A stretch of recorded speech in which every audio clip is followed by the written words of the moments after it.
Okay, I needed to put some of this plexiglass in a drop ceiling, but I needed the sheet cut, and I needed it at 20.5 inches, which is a little bit shorter than what it comes in.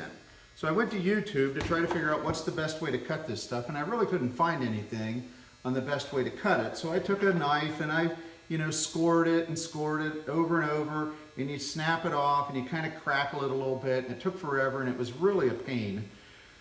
So I thought I would improvise, and I came up with a way that's been working for me today. So before I finished, I thought I'm going to put this out there and maybe somebody else can benefit from it. So as you can see from my equipment, it's nothing fancy. I don't have any special equipment here. I've got a table saw, and I took a plywood blade. This is a 7¼ inch blade. It's a 10-inch table saw. It doesn't matter because you just want to be able to get over your product a little bit anyway. With the plywood blade, there's a lot of teeth on it. So I turned it backwards so that the teeth, when they rotate, they don't bite into the product. They just kind of roll, they kind of score across it, just like you would do if you're doing vinyl siding. So you put your blade in backwards.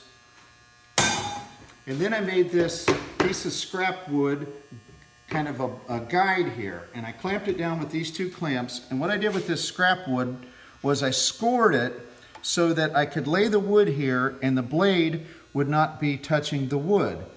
I took a couple of washers and I stuck underneath of it for shims because I want this to apply some pressure on the product without allowing the product to ride up on the blade or buckle up or crack.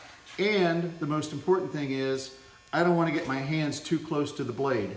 So I've measured off my guide. My guide's at 20.5 inches, and so I can run this through here, and all I have to do is pay attention to where I'm at with the guide, and I will let this thing do the rest. And a lot of projects I have to do by myself, and so you have to kind of improvise and create an extra set of hands, and so that's what I've done, and I'll show you how this turns out.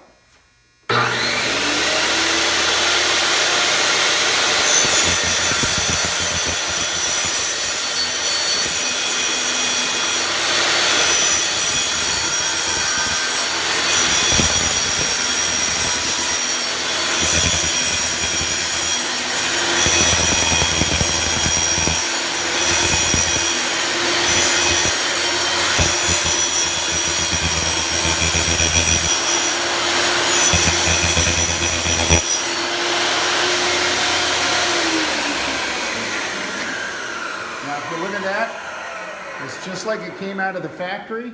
It's straight, there's no splinters, there's no cracks, and it took me no time to do that. So this is something you can do also, and I hope you get some benefit from this video.